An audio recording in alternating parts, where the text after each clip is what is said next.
جو role of law, جو قانون کی، جو انصاف کی سٹرگل ہے، وہ ایک آن گوئنگ سٹرگل ہے. وہ مسلسل ایک معاشرہ اس کی سٹرگل کرتا ہے، اور یہی جو معاشرہ یہ اسٹیبلش کر لیتا ہے قانون کی بالادستی، وہی معاشرہ خوشحال ہوتا ہے. جب ریاست مدینہ اور ہم نے فیصلہ کیا کہ ہمارے بچے 8، 9 اور 10 کلاسز کے اندر پوری سیرت نبی پڑھیں گے، ہم ان کو اس لیے پڑھانا چاہتے ہیں کہ یہ تاریخ میں یہ جو فنومنا تھا اس کو اسٹڈی کیا جائے، بچوں کو بھی پتا ہو، تاریخ کا پتا ہو کہ یہ کوئی گریک میتھولوجی نہیں ہے، یہ تاریخ کا حصہ ہے کہ کیسے ایک قوم ٹرانسفارم ہوتی ہے. وہ کیا کیریکٹر تھا جو انسانوں کے کیریکٹر بدل دیے انہوں نے، اور پھر وہ کیا پرنسپلز کے اوپر وہ قوم کھڑی ہوئی تھی. اور اگر آپ وہ پرنسپل اسٹڈی کر لیں، جو بھی آج دنیا میں خوشحال معاشرہ ہے وہ ان پرنسپلز پہ کھڑا ہے.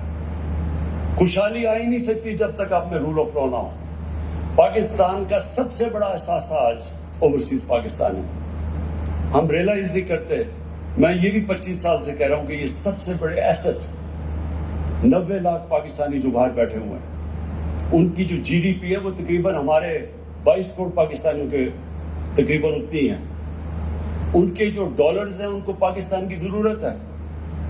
یہ پوچھے وہ کیوں نہیں آتے پاکستان میں ڈالرز؟ وہ بیچارے ایک پلاٹ لیتے ہیں، جا کے پیسہ کماتے ہیں، پلاٹ لیتے ہیں، 1-2 سال کے بعد واپس آتے ہیں، اس کے اوپر قبضہ ہو جاتا ہے. اور قبضہ کیوں یا قبضہ گروپ فلرش کر رہے ہیں؟ قبضہ گروپ اس لیے فلرش کرتے ہیں کہ آپ کی زمین پہ قبضہ کر لیں، آپ لیگل ریکورس لیں، اس سالوں بلکہ ناممکن ہے اس کو رزلٹ ملنا. تو جب آپ کو انصاف نہیں ملتا تب پھر طاقتور یہ جو قبضہ گروپ ہے یہ پھر پریویل کرتے ہیں اس سوسائٹی میں. انگلینڈ میں کیوں نہیں قبضہ گروپ؟ میں ساری 18-19 سال گزارے ہیں وہاں. کیوں نہیں یورپ میں قبضہ گروپ؟ کیونکہ وہاں قانون ہے.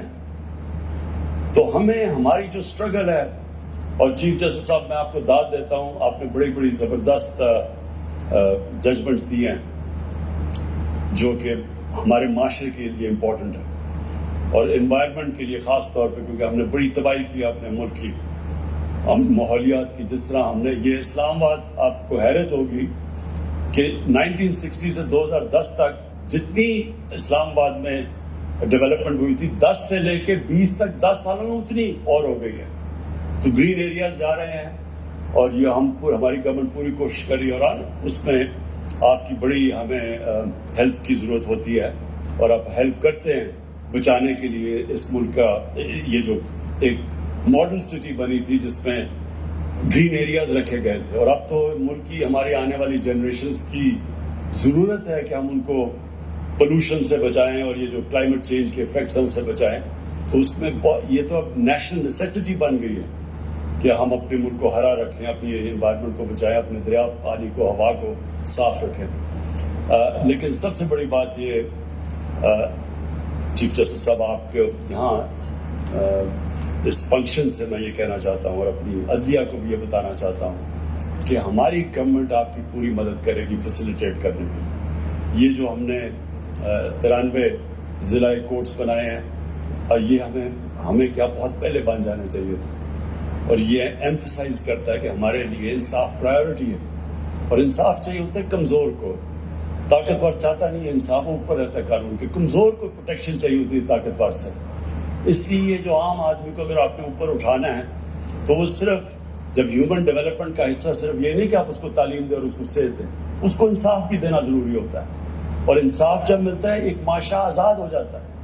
اور جو ریاست مدینہ میں سب سے خوشحالی پہلے نہیں آئی تھی، پہلے انصاف آیا تھا، پھر خوشحالی آئی تھی.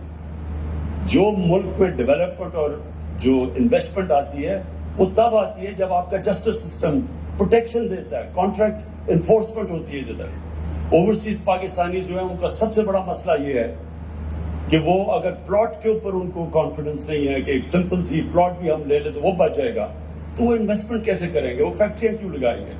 تو ہمارے راستے میں یہ بہت بڑی رکاوٹ ہے. اور اس لیے آپ ہمارے سے پاکستان کی عدلیہ کو میں نے کہنا چاہتا ہوں کہ ہم انشاءاللہ پوری طرح آپ کے لیے ہر قسم کی فیسیلیٹیشن کریں گے. یہ ایک اسلام آباد میں بھی پہلا سٹیپ ہے، لیکن اور بھی جب بھی آپ کو گورنمنٹ کی ضرورت پڑے، ہم اس کو یہ نہیں سمجھتے کہ یہ کوئی ہمارا پہلے باقی پیسہ خرچ کریں اور پھر اینڈ میں جو پیسہ بچے وہ جسٹس سسٹم کو دیں. ہم سمجھتے ہیں یہ پرائیورٹی ہے، اس کی وجہ سے پیسہ آتا ہے.